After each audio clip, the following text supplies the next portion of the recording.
तो दोस्तों अब आ रहा है क्वेश्चन नंबर फर्स्ट का ही थर्ड पार्ट की मैं बात करूं। कह रहे हैं the cost of digging a well after every metre of digging when it cost ₹150 for the first metre and rise by ₹15 for the each subsequent metre की बात करें। मतलब फर्स्ट मीटर का अगर आप डिगिंग खुदाई कर रहे हो तो पहले मीटर 1 मीटर अगर आप खुदाई कर रहे हो तो कितना रुपीज़ ले रहा है वो, 150 रुपये ले लेता है। कितना, 150 रुपीज़ वो ले लेता है। और बाकी के बाद 1 मीटर के बाद और भी तो खुदाई होगी, तो बाकी के बाद कितना ले रहा हूँ, 50 रुपीज़ लेते जा रहे हैं। कितना ले रहा है, 50 की बात करो। तो यहाँ पे समझना सिंपल ये था कि पहले मीटर के लिए 150 लेगा और बाकी आप जितनी करवाओगे ₹50 वो आपसे लेता रहेगा। तो यहाँ पे अगर मैं इसको सॉल्यूशन करूँ फर्स्ट क्वेश्चन के बाद, ये थर्ड इसका बोलूँ तो मैं कॉस्ट ऑफ डिगिंग की बात करूँ, cost of digging for 1 metre की बात कर रहा हूँ, 1 मीटर तो रुपीज़ कितना होगा आपसे बोलेगा 150 की बात करो। और जब आप 2 मीटर उससे वो डिगिंग करवा रहे हो तो कॉस्ट ऑफ डिगिंग की बात कर रहा हूँ फॉर 2 मीटर की बात कर रहा हूँ। तो 2 मीटर के लिए कितना लेगा, पहले के लिए तो 150 वो ले चुका है, अब बोलेगा कि भाई दूसरे के लिए मुझे 50 रुपीज़ और दे दो। अगर मैं बोलूँ cost of digging for 3 metre की अगर मैं बात करूँ तो 3 मीटर के लिए कितना लेगा, तो 150 प्लस 50 प्लस 50, क्योंकि पहले मीटर का 150, दूसरे मीटर का भी 50 और बाकी के भी ये 50 हो गया। तो ध्यान से देखिए क्या ये मेरा कितना होगा, ये 150 है, ये कितना हो गया 200 है, ये कितना है आपके पास 250 है। तो क्या ये एपी के फॉर्म में है या नहीं है, बिल्कुल एपी के फॉर्म में। तो आप लिख सकते हो given equation as in the form of AP. ये इक्वेशन क्या है, एपी के फॉर्म में है। इसमें ये क्वेश्चन या तो 1 मार्क्स में आएगा या 2 मार्क्स में। तो सिंगल मार्क्स अगर 1 मार्क्स में आता है तो डायरेक्ट ही आंसर देखो, सीधा दो। 150 देख लिया, उसमें 50 ऐड हो रहा है बार बार, तो आपको 50 एक्चुअल में क्या होगा, ये जो 50 एक्चुअल में ये है कॉमन डिफरेंस ही है ना भाई। ये क्या हो रहा है, कॉमन डिफरेंस को ये दिखा रहा है, समझ में आ रहा है, ये कॉमन डिफरेंस को दिखा रहा है। और बात तो जब कॉमन डिफरेंस सेम है तो हमारा क्या होगा, एपी के फॉर्म में वो होगा ही। तो ये क्वेश्चन क्या है, एपी के फॉर्म में है। तो यहाँ देखो एपी क्या हो सकता है आपका, मैं 150 बोल दूँ, फिर 200, फिर कितना हो गया 250। तो ये एपी के फॉर्म में था। अब देखते हैं इसका एक नीचे वाला क्वेश्चन है, ये बहुत ही अच्छा क्वेश्चन है। ये आपने 8th में पढ़ा होगा शायद, कंपाउंड इंटरेस्ट तक शायद आपने पढ़ा हो।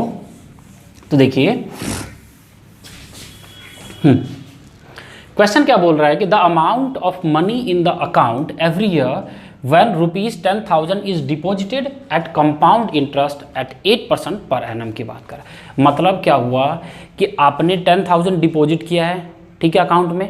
अब क्या हुआ कि उस पर इंटरेस्ट तो मिलेगा। इंटरेस्ट किस तरीके से काउंट किया जा रहा है, कंपाउंड की बात करें। कंपाउंड इंटरेस्ट एक्चुअल में क्या होता है कि आपके इंटरेस्ट पे भी इंटरेस्ट आपको मिल रहा है, ठीक है। जैसे आपने क्या किया, 100,000 रुपीज़ आपने क्या किया, डिपॉजिट किया, तो 1 साल बाद मान लो उसका इंटरेस्ट आ जाता है 100 रुपीज़, मतलब 10% की बात कर रहा हूँ। तो दूसरे साल की जब मैं बात करूँ, देखो 1000 रुपीज़ मैंने क्या लिया, बैंक में डिपॉजिट किया, मुझे 1 साल बाद इस 1000 रुपीज़ पे इंटरेस्ट कितना मिल गया, 100 रुपीज़ मिल गया। तो अब ये मेरे जो अमाउंट है बैंक में, पासबुक एंट्री करवाऊंगा जब मैं, तो कितना दिखाएगा, 1100 रुपये दिखाएंगे।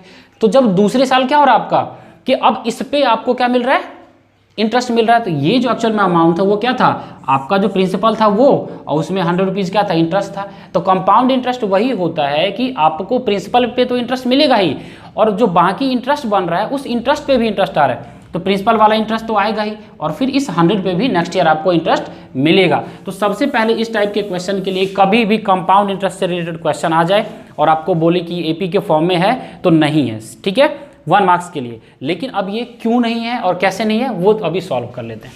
देखो यहाँ पे एपी अगर मैं फर्स्ट की बात कर रहा हूँ तो आपको प्रिंसिपल कितना दिया हुआ है, 10,000 की मैं बात कर रहा हूँ, ₹10,000 की बात कर रहा हूँ, ठीक है।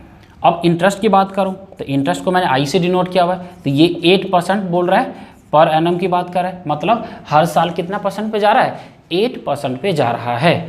तो फर्स्ट ईयर की अगर मैं बात करूँ तो फर्स्ट टर्म आपका कितना होगा, 10,000 हो गया।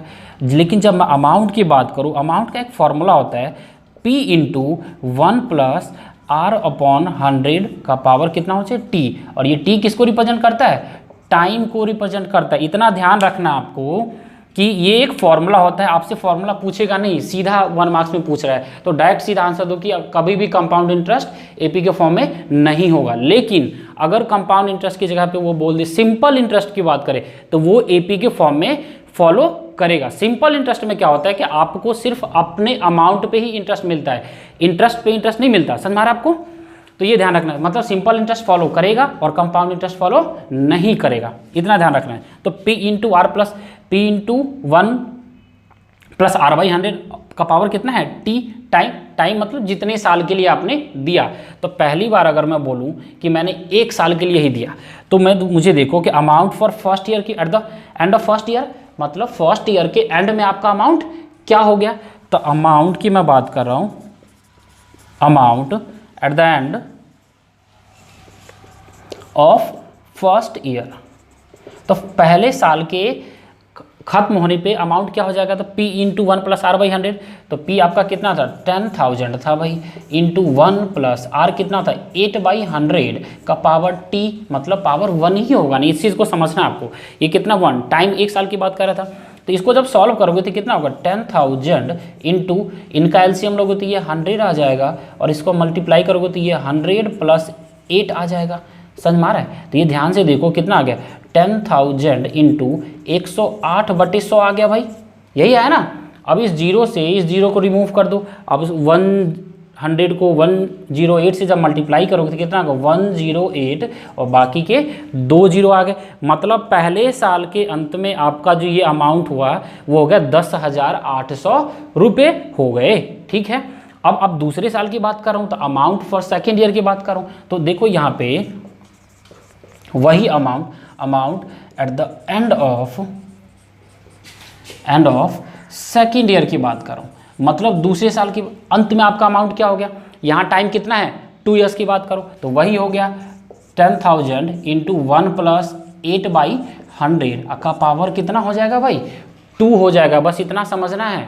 तो देखिए यहाँ पे ये कितना हो गया? 10,000 हो गया मल्टीप्लाइड बाई, ये फिर से वही हो गया 108/100, और उसका पावर कितना हो जाएगा? 2 हो जाएगा। ये समझ में आ रहा है आपको? तो देखिए यहाँ पे 10,000 ये हो गया। अब आपको 108/100 का होल स्क्वायर करना है, तो पहले इसको ऐसे रहने दो, 108 इंटू 108/100 का होल स्क्वायर कितना होता है? 4 जीरो की बात कर रहा हूँ, यहाँ समझ में आ रहा है? तो इनको क्या करना है? ये मल्टीप्लाई कर देना है। अब आपका सेकेंड ईयर में कितना हो जाएगा? 108 का होल स्क्वायर की बात कर रहा हूँ। यहाँ इतना बस आपको ध्यान रखना है कि ये कभी भी, अब देखो कि ये पहले ईयर में आपका कितना था? 10,000 था, फर्स्ट ईयर के एंड में कितना हो गया? 10,800 हो गया। अब ये 108 का होल स्क्वायर करोगे तो जो रिजल्ट आएगा वो एपी को फॉलो नहीं करेगा। समझ में आ रहा है आपको? एपी को फॉलो वो नहीं करेगा। आपको अगर मल्टीप्लाई करना है तो आप मल्टीप्लाई कर लो, चलो मैं आपके साथ ही कर देता हूँ। ये 8 कितना होगा? 64 का ये 4 हो गया, ये 6 हो जाएगा, 8 कम 8 हो गया। फिर ये 0 से जब मल्टीप्लाई करो तो 0 0 0, 8 1 जा 8, 1 0 0 एंड 1 1 जा 1, तो ये होगा 4 6 8 और 8 16, और ये कितना हो गया? 11664 की बात कर रहा हूँ, तो ये कितना हो गया? 11664। देख लेते हैं और क्रॉस चेक कर लेते हैं। ठीक है, तो देखो क्या ये एपी को फॉलो कर रहा है? देखो फर्स्ट आपका जो अमाउंट था पहले 10,000 रुपये थे, एक साल के अंत में 10,800 हो गया, दूसरे साल के अंत में कितना हो गया? 11,664 हो गया। तो क्या ये एपी को फॉलो कर रहा है? आप बताना मुझे। यहाँ पे सिंपल अगर मैं बोल दूँ तो पहले था 10,000 रुपये, बाद में कितना हो गया? 10,800 रुपये हो गए, फिर 11,664 रुपये हो गए। क्या ये एपी को फॉलो कर रहा है? नहीं कर रहा फॉलो। तो इतना बस इतना ही समझना था कि कभी भी कंपाउंड इंटरेस्ट एपी को फॉलो नहीं करेगा, लेकिन वही सिंपल इंटरेस्ट एपी को फॉलो करेगा। सिंपल इंटरेस्ट अगर एपी को फॉलो करेगा तो एक चीज ध्यान से देखो, पहले इसको आप नोट डाउन करिए फिर मैं बता देता हूं आपको। ठीक है,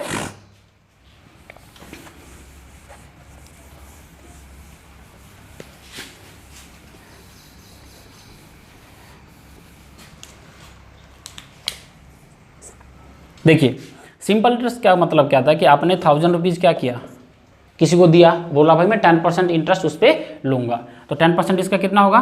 तो अगर मैं बोलूँ 10% ऑफ 1,000 की बात करूँ तो कितना हो जाएगा? 100 रुपये हो गए भाई। कितने रुपये हो गए? 100 रुपये। ये 1 साल के लिए हो गया सिंपल इंटरेस्ट। जब 2 साल के लिए होगे तो फिर भी इंटरेस्ट तो आपका कितना रहेगा? 100 रुपये ही रहेंगे। फिर 3 साल के लिए लोगे तो इंटरेस्ट कितना रहेगा आपका? 100 रुपये ही रहेंगे। मतलब पहले साल में आपका जो 1,000 रुपीज़ था वो 1 साल के खत्म होने पे 1,100 रुपये हो जाएंगे, 2 साल के खत्म होने पे 1,200 रुपये हो जाएंगे, 3 साल के खत्म होने पे 1,300 रुपये हो जाएंगे। ये समझ में आ रहा है आपको? तो ये चीज़ आपको पता चल गया कि ये जो एक फॉलो कर रहा है ना एपी, देखो डिफरेंस कितना आ रहा है। डिफरेंस एक्चुअल में क्या है, इंटरेस्ट ही तो डिफरेंस बताएगा ना, कि जो अमाउंट था उसमें कितना आपका इंटरेस्ट, जो आपका प्रिंसिपल था उसमें आपने कितना इंटरेस्ट ऐड किया।